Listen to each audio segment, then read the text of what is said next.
Hi, welcome to another product webinar from Azuga. This one I'm actually really excited about because over the last few months, we've had some really great releases in our admin screens with many more to come. But we really wanted to go through all of the details to make sure everyone knows how to use the new admin screens and what are the details, and then to give you the opportunity to ask as many questions as you can. So I invited Jeff. He is the Director of Product Management for our Fleet Operations team, and he's going to help us today. Welcome, Jeff. Hey Megan, how are you? I'm good. I'm good. Well, so yes, you're sharing your screen. Perfect. So really, we're just gonna sort of get into it. We're gonna start with, why don't you show us the new admin screen? Yeah, sure. There's actually several new admin screens we're very excited to talk about and to get out to our users. Probably the one that people are gonna leverage or use most frequently is the new vehicle screen, Mm-hmm. which we got now. So I'm just gonna start asking a bunch of random questions and start like trying to figure out how to use this thing. So how can I quickly see vehicles by like vehicle status? Yeah, great. That's one of the let me make this a little larger. One of the things Hmm. we heard very frequently was, how do I just know who's driving and who's not? Hmm. And so two things. We've added this status column on the left and Hmm. show you, who's idling, who's ignition off, who's ignition on. And there's also some quick filters here. So Hmm. if you wanted to find out, who's idling, you could, use these filters at the top to change the data that's in the table. Hmm. These numbers at the top will update. Also, we've got some other Yeah. filters here in the advanced filter that lets you combine the filtering capabilities here. So if I wanted to know everyone who's in the default group, let's say, and idling, I could do that. Um, Nice. and these will update. So maybe something a little more interesting. Let's look at all the Fords. So I can see Hmm. what it's in, all the Fords in the default group that are ignition on. And Oh. so makes it really easy to Mhm. filter this table to see exactly what you're looking for. So then I saw in the filters, so if you go back to the filters, I saw something around the data source. Can you show me how you would filter by data source? That would be OEM versus OBD? Yeah, sure. For the audience, our last webinar was on the new OEM Hmm. screen, so that's a whole topic that we can share the Hmm. links to if you're interested. But one of the basically the two ways you can connect to vehicles with an Azuga data logger or directly with an OEM cloud-based data source. So we've got a lot of requests for filtering by that, and so Hmm. we've got Hmm. some filters that enable that as well. Awesome. You If also, for OEM, just a quick pro tip, if you search by OEM, you'll get the same. Let's clear that result. filter. Yeah. Okay. So then if I have something filtered like data source or group, can I still use those quick filters? I think you showed that earlier, but just Yeah. wanted to clarify. Yeah, all of these things are additive. So you can use the quick filters will apply to what's with this filter as well as with the search. So you can kind of Hmm. layer them on top to get to exactly the list you're looking for. Nice. All right. So what I'm seeing here, so I see the different columns that you have on your page. You have status, vehicle, group, etc. What if I wanted to see something else like, um, I'm trying to think what would be a good, like maybe fuel type or something, like if I wanted to see if they were electric or something, how would I be able to see that? Sure. Yeah, we've introduced this new column management tool. This is a really nice, Hmm. nice component. The usability of it Hmm. is much better than in the past. We just had a list of checkboxes, and Hmm. so this enables you to see all the columns that are available for the table, and Hmm. to just drag. It has a nice drag and drop interface. These first two columns have a little lock, so we're always going to have status and Hmm. name first. But if I wanted to say, add the address. Maybe I want to put it here and I don't need the last trip time, or license plate maybe is important. Maybe I search by license plate a lot. So we can add those and the columns here will update for your settings, and those will be remembered across sessions. So if you go to a different screen or you log in Hmm. and come back tomorrow, these settings will be sticky for you. So can I get export the page? Like, how would I do that? Yeah, great question. So this, again, by applying different filters, Hmm. you can narrow the list down to the items that are of interest to you in that moment. And this Hmm. is our export button.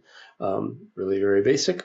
You click a button and you get a report. And so that will reflect exactly the list of vehicles that were in the table when you click that button. Is it the same like columns as well, or is it everything? The export will include everything. Okay. And I just closed the file, of course, but we've done some work to improve the formatting of that export file in Excel. Mhm. So it's easier than ever to do manipulations in your spreadsheet. So if you want to apply formulas, search and sort, Mhm. there. We had a convention earlier where we would include things like the unit. So it might say 51 miles. Now the 51 is a numerical value that you can sort and do math on and things like that. All right. There is a question in the chat, but we'll get to that at the end, actually. That's a really great question. I will address that. So what happens when I click into a vehicle on the table when it's highlighted? Oh, great question. This is another awesome new feature. So for anyone, let me pick one that's kind of interesting. I like 715.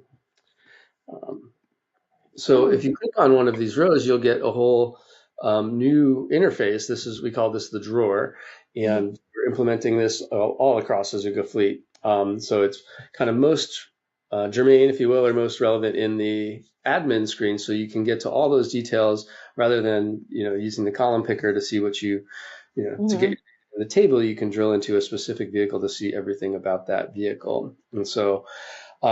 You can upload an image if you want. If you've got a picture of the vehicle, if you maintain Hmm. pictures, you can, walk out in the yard and take Hmm. a shot. You can download images from the web or whatever you want to put in there. It's got the name, the driver. This is a demo value for the VIN, so the VIN would be there, make, model, year, and then it'll tell you which group it's in. If it has tags assigned, they'll be listed here, and then it has the last known address right there. Odometer, current speed. This vehicle doesn't report fuel data, but if your vehicle, if your data logger or your OEM data sources, including the fuel level, that will be displayed right Awesome. here. Then a whole bunch more stuff. One of the things we heard a lot, Megan, was a request for integrating the device details. So if, on this vehicle, it will, well, let's pick one that's not OEM. So the device details are right here. So I know the serial number. This is a demo account, so we're missing some data, but a lot of information right about the device. So if you need to know how this is connected or which device is Mhm. plugged in, all that's right here at your fingertips. It also has both the last communicated device Mhm. time and the last location. It's kind of Would I funny. st would I still see that like for an OEM? You showed an OBD device. Like what if it was an OEM? Yeah, same Like what thing. would I see? Um, Today you still see the green data logger image, but we're fixing that. But you would get the same information, so the last location, what the ignition Hmm. status is, and all the information. And here's that fuel level I mentioned. Oh, nice. Yeah, All and right. soon this will connect to the OEM screen. So if we look up this Ah, in OEM, there's a similar drawer there that tells you all about the subscription of it. Where is it? It's this one. Yeah. So really nice, building a lot of different connections across different screens, both in the admin, and as we move forward into 2026, you'll see those drawers appearing like on the live map, pretty much anywhere that it makes mhm. sense to go down to get that additional context. Awesome. So for the you said vehicle screen, are we going to have other screens as well, like drivers, etc.? Yeah, great question. All of these screens will be converted or migrated to this new UX pattern that you're looking at here. So with the quick filters, improved search, filtering, column management, export, and the kind of Hmm. KPI at the top. Um, there's nuanced differences between the types of objects in Fleet, whether it's a user or a vehicle or a device. The content might vary, but the pattern will remain the same. Hmm. that takes a lot of the cognitive load off of the user. Um, Hmm. Follow the same kind of patterns of clicking to achieve similar tasks. So all of these will be replaced. So far, we've got vehicles in OEM, our new one. Hmm. Equipment screen follows the new template, as well as the cameras, safety cam, Hmm. and assets. Awesome. Uh, yeah, so next on deck are users and drivers, and then we'll be working our way through this whole list. So the configuration, all of it. All right. So I'm going to start. I'm going to ask a couple questions, but the first one that I think is really good is Rena asked about the QR codes, and she says she's having trouble generating the QR codes from the new vehicle tab. Can you address this and let us know when we are going to see that into the product? Yes, QR codes are not available yet on Hmm. the vehicles page. Rena is among a relatively small segment of customers that are taking advantage of QR. We're looking at ways to drive that. So for today, you need to go back to the legacy vehicles page. Hmm. If that is missing, I know we're in the process of migrating accounts right now. So some have, in some accounts, we've removed this legacy vehicle screen and added the new. All accounts should have the new. But if you need the Hmm. legacy to do QR, you can do that here. So if we make sure QR code is checked and scroll over, Hmm. we can All download right. the QR codes. Sweet. Thank you for that. Can Yeah, you actually go back to where we add a picture again? Can you show us how you add a picture where yeah. that is? One more point on it on a QR, just to give you kind of a Okay. preview. Equipment off has a way to scan in equipment using the QR code. So there'll be Hmm. an interface similar to this here, and then some Hmm. options to download those QR codes for all your vehicles, for this specific vehicle, or for the vehicles in that group. Okay. Awesome. Um, with Adding. regards to updating the image on that drawer, if there's no image, you'll get a kind of a stock logo like that, but just clicking on the picture lets you upload a file. And let's can put in a picture of the red truck. Hopefully that helps Rachel. Shannon would like to see what the best way to view or export groups for specific managers assigned with assigned vehicles. So I'm trying to think of a good way to figure this out. So it's a specific export group. So you would actually probably pick groups first, or does it always export everything? It wouldn't matter. Yeah, there's a few different ways, and this is again kind of part of our design goals is to make this flexible. One way to do that would just be to type for the group, Hmm. and that will filter it down to this group. Similarly, I can filter here, right, and apply that filter. And then further, if I just wanted to find these two offline, if I clicked export now, I would get a spreadsheet with two Hmm. records in it. Hmm. Yeah. I'm going to go over to the Q&A section and then I'll go back to the chat. I'm kind of going back and forth between between the two because we have a lot of questions. I love this. This is the best.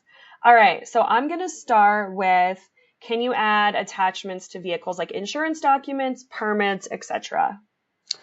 Not yet. This is a feature we're adding here. Should be in the early part of 2026. I don't have it in this account, but another thing that's coming soon is the ability to add custom fields. So on this vehicle drawer, we have divided the kind of information or the properties of that vehicle up into logical sections. So fuel and Hmm. diagnostics, compliance data. We're going to offer our users the ability to define a new section and then define specific fields in there Hmm. that are relevant to your account or to the way your organization does business. So I don't know, maybe you track like the Kelly Blue Book value of your vehicle so you can judge when it might make sense to Hmm. replace. Maybe you track, your Hmm. monthly lease payment or, how much you paid when you acquired the vehicle. A whole bunch of data like that are not standard columns in our application, but are things that people have asked to track. And so Hmm. rather than continue to add columns, every time we get a request like that, it may work for some people and not others. So we're going to offer a way to add custom fields. part of that will be a way to attach documents. So we have that convention today with drivers. You can attach like a picture of their photo or a photo of their driver's license or any kind of certifications that they have Mm-hmm. on the driver's tab by clicking that button. The same thing will be extended to vehicles and Okay. pretty much any entity. Thank you, Jeff. All right, here's a good one. If a driver has an older vehicle and unable to add a GPS device, is there a mobile app that they can do to track the drivers for vehicle for tracking? There is not. Smartphones these days have GPS built in. We had a product for a little while that would leverage a driver's cell phone to report their location into fleet, and the adoption was just really low. So we removed sunset that product and are looking at ways to do that going forward. Mm-hmm.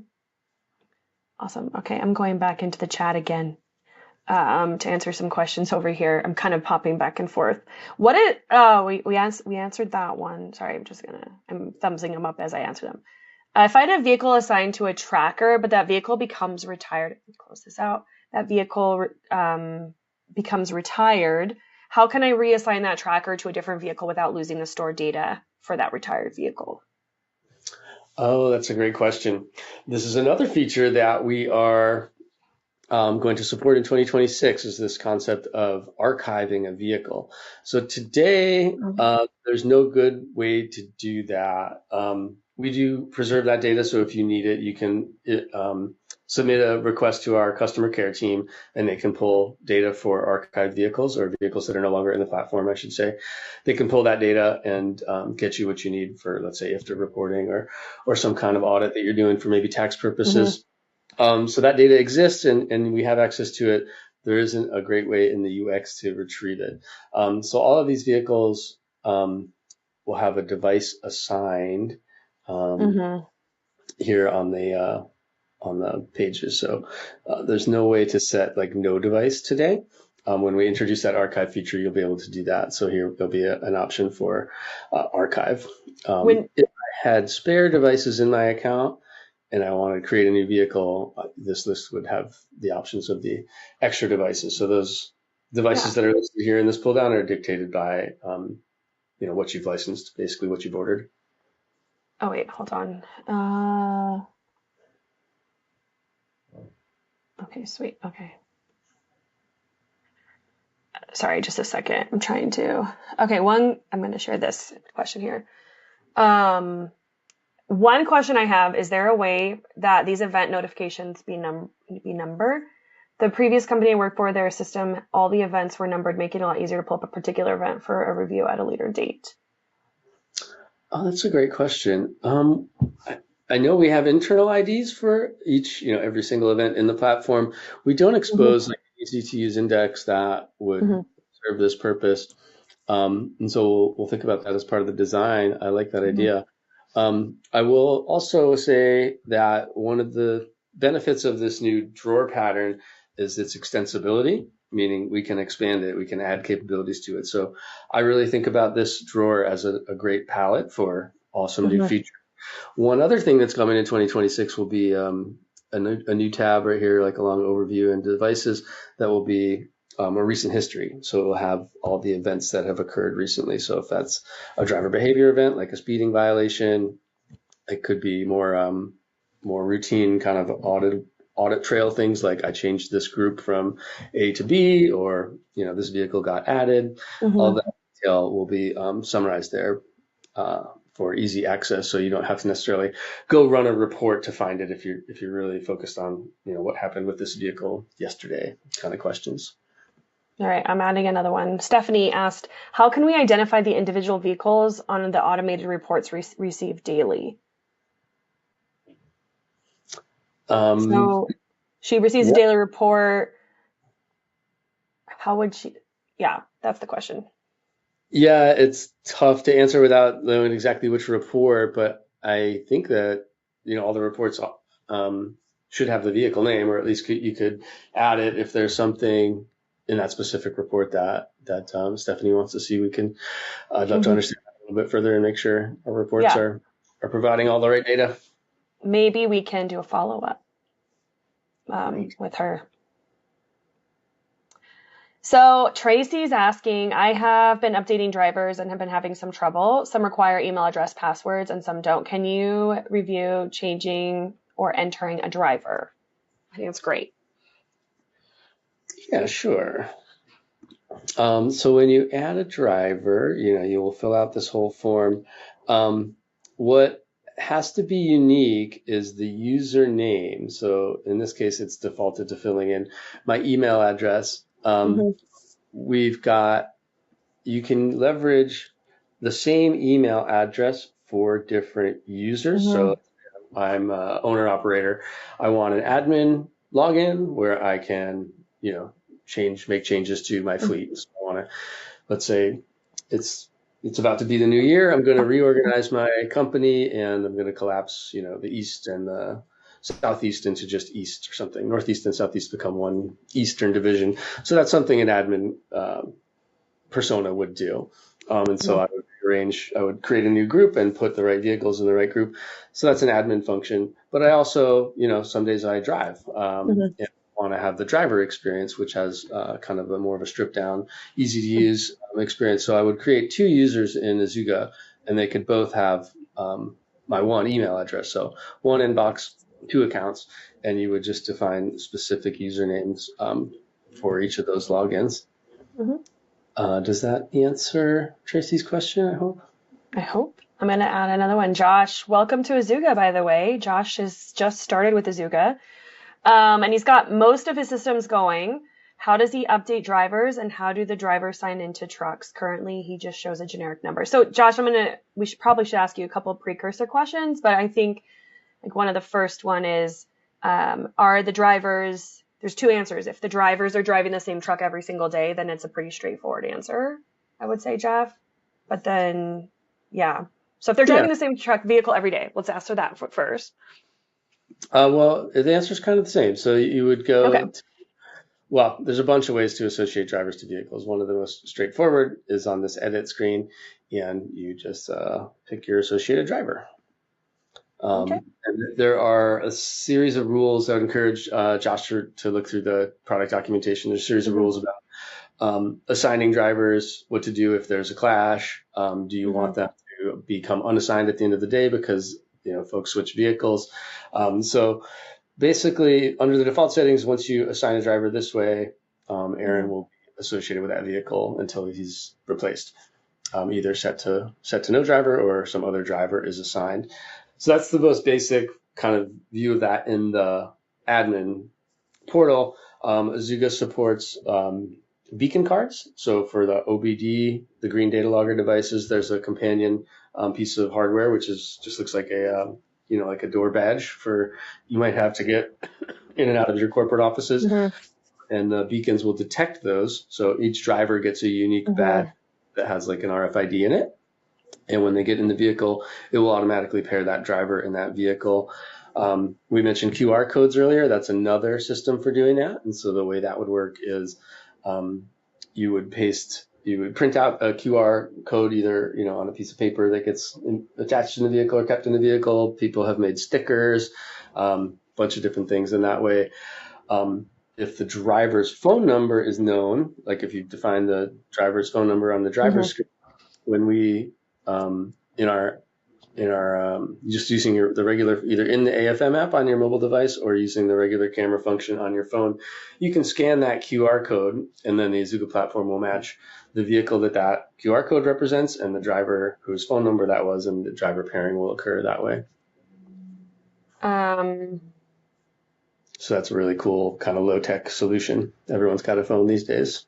Awesome. Okay, so I have so many questions. I'm going to try and get to. We have about 20 more minutes, so I think we can get to as many as we can. But there's so many, so I'm excited. Okay, so this one is actually, I'm going to share this one on the screen. I know it just came in recently, but I think this one's a pretty straightforward one. Jeff, is there a way to edit the incorrect hour or odometer readings in a new system for vehicles? There is here on the vehicle drawer on the top right is tucked away. This is not most vehicles will read the odometer directly from the Mm-hmm.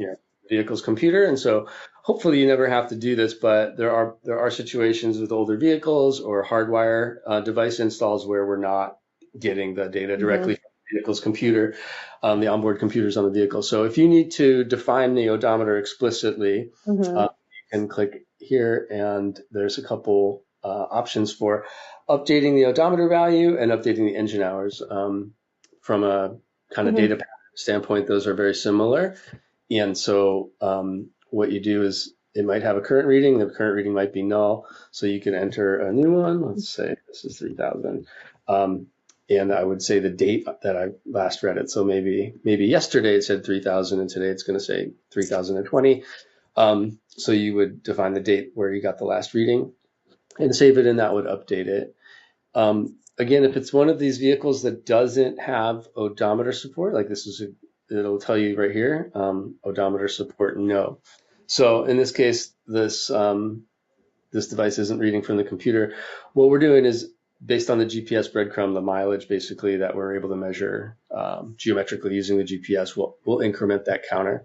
Um, Now the resolution of the GPS data isn't as great as the odometer, the standard odometer on most cars. So over time there may be a little drift, and this is how Josh and folks like that would keep the odometer, kind of recalibrate it from time to time.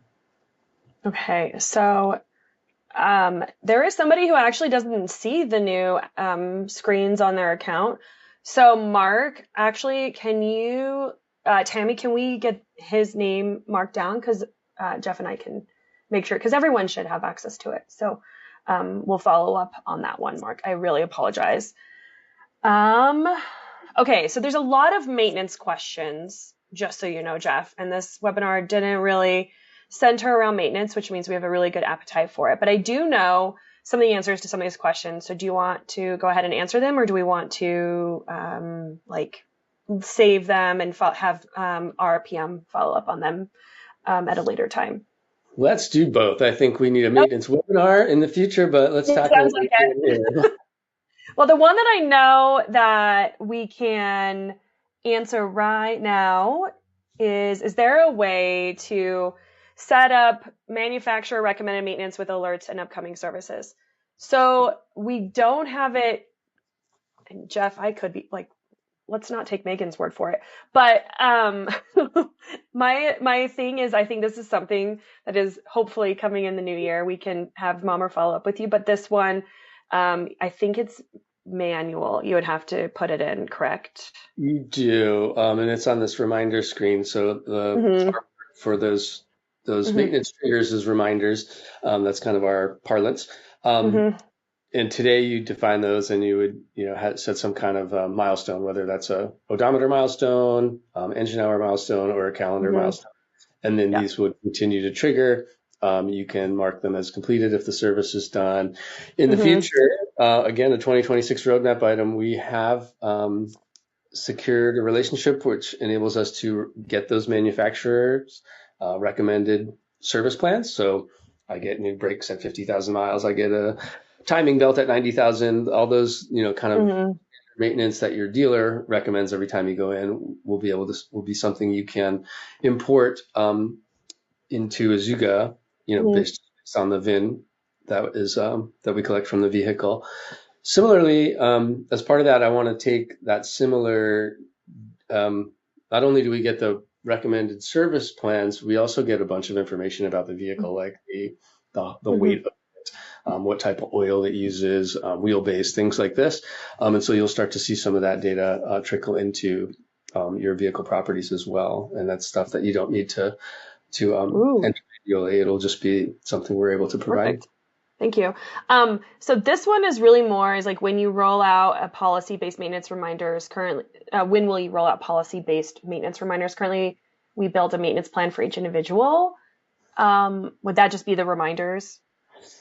Yeah, that is a great one Mhm. from Auburn. This is a hot Yeah. topic. Okay. There's a whole design and set of requirements around this that I know are in process now. I will say that for the time being, you can do these reminders via spreadsheet. It's a little bit more involved in the process because you have to Hmm. make sure the data is organized well in your sheet to avoid any kind of import errors, exceptions, but it is possible to do many vehicles at once. So you would export all your vehicles, have a list of vehicles, and basically set the same maintenance criteria or the same reminder criteria for each of them, and you could upload them that way. So that's a way today that you can do it in bulk. In the future, this page will evolve to do what. Sorry, I lost the caller's name. What? It's okay.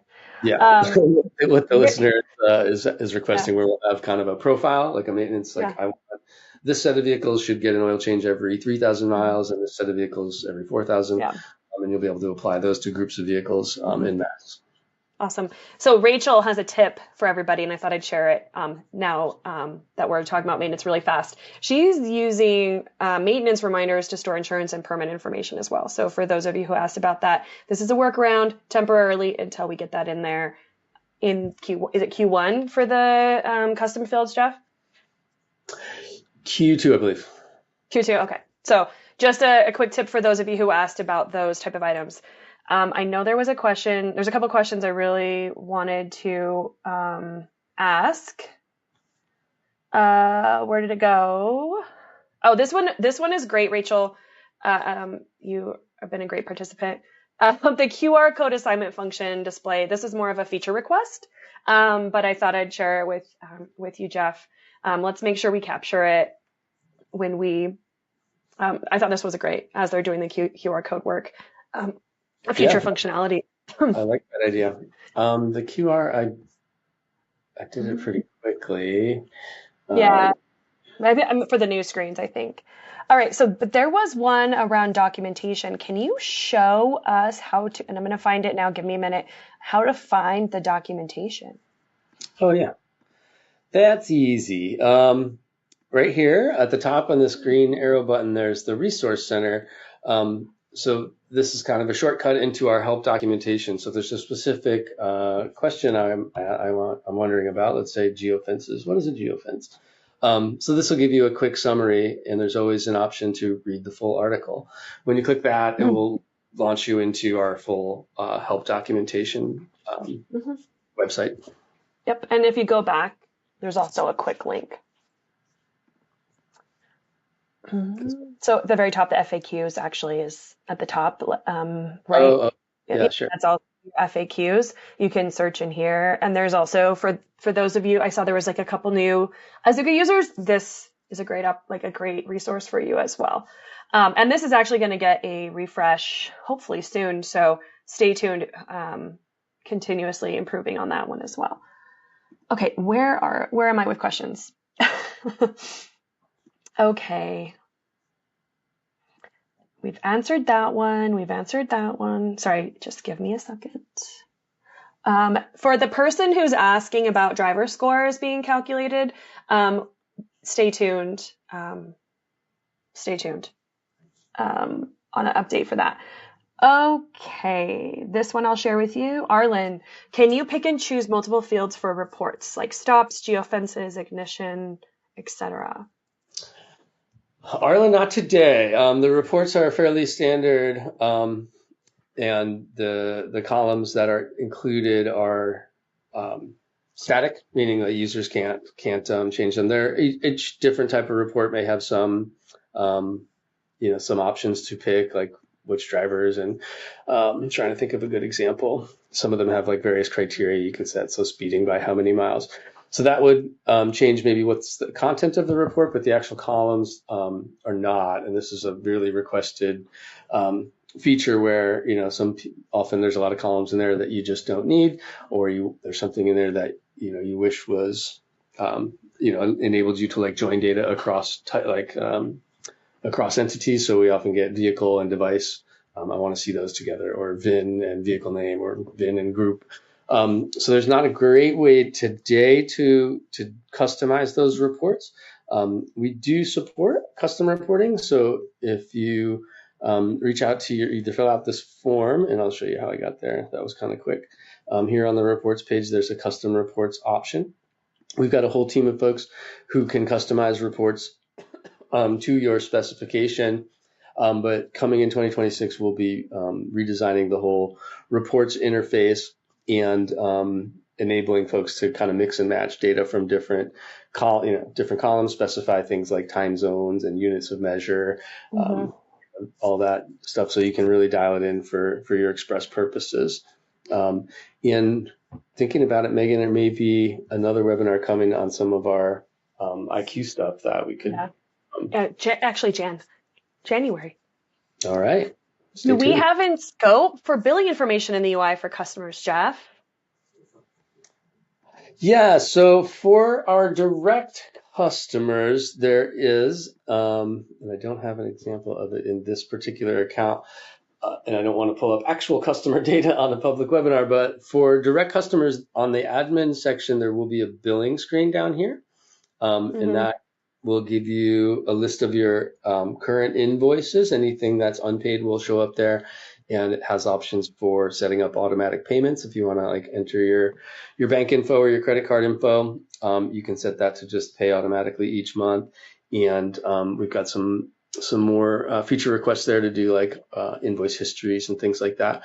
For indirect customers, we don't offer that by default, but if you speak to the person you get your Azuga from, they can help get that online. Yeah, awesome. All right, so and now I'm going to go.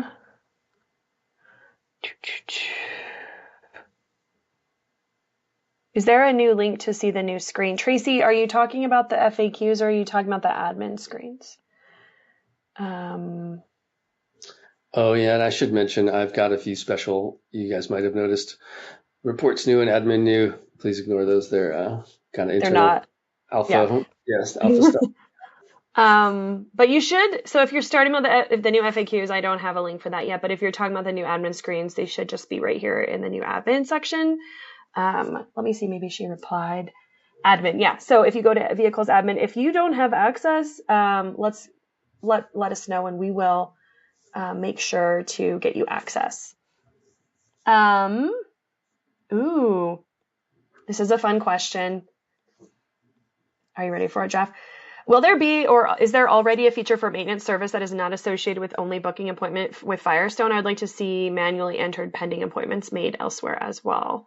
This is a great feature request. The answer is going to be no at the moment, but we will pass this off to our PM because I do think this is something that he's discussing. Yeah, so what Alyssa's talking about is here under service appointments, just to catch other folks up. I can schedule service, and there's a whole kind of user journey here to take you through, how I might schedule service, and this goes directly to Firestone Complete Auto Care North America. So there's about 400, I think, at the latest count. Firestone stores around the country. You can buy tires, get an oil change. All the Bridgestone team uses it because we get a small discount. But this is really handy because you can pick which vehicle, if there's anything going on with that vehicle, like this one had some DTC codes trigger, that data will be passed to the shop and I can add services. So today that's supported for our we have this integrated partnership with Firestone as part of Bridgestone. There is kind of a roadmap or a lot of discussions going on to expand that to other service providers in the future. You guys can probably imagine why we went with Bridgestone first. But the other thing you could do is add a service entry and set the date into the future. I think that's possible. Yep. It's not. No, so you would add these after the fact. But again, this whole maintenance section is getting a similar revamp. So you'll see, consistent look and feel with this type of layout on those maintenance screens starting in Q1. Oh, this one is really fun. Mike asks, I'm going to put it in the screen. This one's a personal favorite of mine because I think this is actually even more fun. Is there a link available that shows the new features planned for the coming year? Jeff, do you want to show him the special link in the drop down? The special link, sure. So up here on the top right, there is a small pull down that will lead you to our product portal, and Megan can tell you all about it. Yeah, so this is actually, it shows a lot of what we're doing. We try to keep it up to date. It's one of those things. We'll also show recently released. And then we'll show you what's coming up next, what we've planned, but you can also comment on it. So Jeff, do you want to show? So if you were to pick one of the items that you were really interested in, you could actually pull one of them up and say, okay, really, this is a really great idea. Scroll down, and then you can say, I'm not interested in this at all. Can you not do it? But if it's critical for you, we can do a critical. And this actually links directly to like this one right here. If you commented on it, Jeff would receive that. And Jeff is the person who is actually managing the live maps and working with that team. You can also submit raw ideas. If you have things you're like, I just have to have this one thing, this would be where you could submit it as well if you want to show how to submit a net new idea that we don't see. So please, I love seeing customer feedback. When we release stuff, we also, everyone who commented on these, we send them an email. It automatically sends them an email as well. Yeah, and I'll also highlight this button up here. If there's an idea that you have that isn't in one of those cards already, you can always just send us kind of an open-ended note and say, I would love to see X. And I will definitely be able to, my goal is to have it updated with as much as I possibly can by the end of the year, moving into Q1. So, because my team is the one that manages this page right here. And so we're working towards having it up to date moving into the new year. So stay tuned. Maybe I'll do like a pop-up for you guys when we update it so you guys can go and look at it. Hopefully that helps. And I am going to, hold on, I'm going to pick 2 more questions. And the rest of them Tammy, I hope we can pull the rest of the questions. No, you're not spamming. We love questions. Keith, thank you. Can you explain seatbelt usage versus alert violation percentage? I can try. I'm not sure I fully understand the question, but we'll just talk a little bit about seatbelts. First of all, we've done a ton of work this year to improve the rate of seatbelt detection. So in the past, the devices, especially older vehicles or lesser used makes and models, we didn't collect seatbelt data as frequently as we could. That rate has vastly improved this year, more than doubled. And there's a couple things to know about it. On this new vehicles page, we've added properties for that, so you can see if it's going to have seatbelt support. Should be here somewhere. Seatbelt support. So here's an example of a vehicle without it. I don't know if this is true because it's a demo, but so that's one place you can check. And then, of course, in the reports page, we have the seatbelt or the safety report that will detail that. Let me read the question again. I'm not sure I answered it fully. Oh, it's okay. He said, can you explain seatbelt usage versus alert violation percentages, please? Maybe we follow up with that one. Okay, sure. In short, the safety report will kind of give you, it should give you, how much seatbelt usage there is. And on the driver scorecard, it's also there, the safety scorecard. But you can also define alerts to trigger at different thresholds and under different criteria. And so let's follow up directly and make sure we have understood and answered that question really well. All right. So I'm going to do one more question, Jeff. But I think I'm going to walk you through it. It's about the safety cam, but I do think Sabrina has a great question. I'm going to answer it. She asked, what's the best way to, for new vehicles, for new videos in the safety cam tab for a specific vehicle? So can you actually showcase at the top where it says event and that event drop down? What that is it's actually, how are you grouping? It's grouping by. So if I want to group it by vehicles, I would click this one. And this button right here actually allows you to scroll down through the vehicles by group or by the events by vehicles. So in this particular situation, you can do it by vehicle. You can also see it by driver as well. So if you were to switch to driver, you could see that as well, if that makes sense.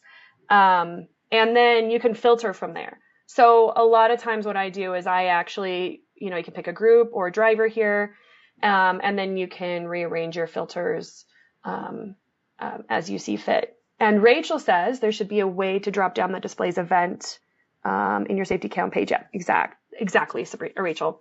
So that's how you would do it. There's no events. You won't see anything. You can also clear them really quickly.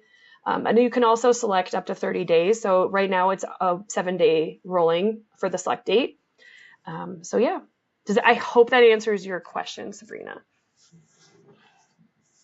So anyways, I know we're over time, so I'm going to call it, Jeff. We are going to go through all the rest of the questions, and hopefully you'll have a PM email from one of us in the next, I would say, week and a half. A couple people are on vacation right now, so the maintenance stuff might be a little bit further out, just full disclosure. But Tammy and Uday are going to capture all those for us, and we're going to send you guys out a response for the questions that didn't get answered. And I really apologize that we didn't get to all of them. This was actually really fun. So Yeah, thanks everybody. Appreciate your thank you. time. All right.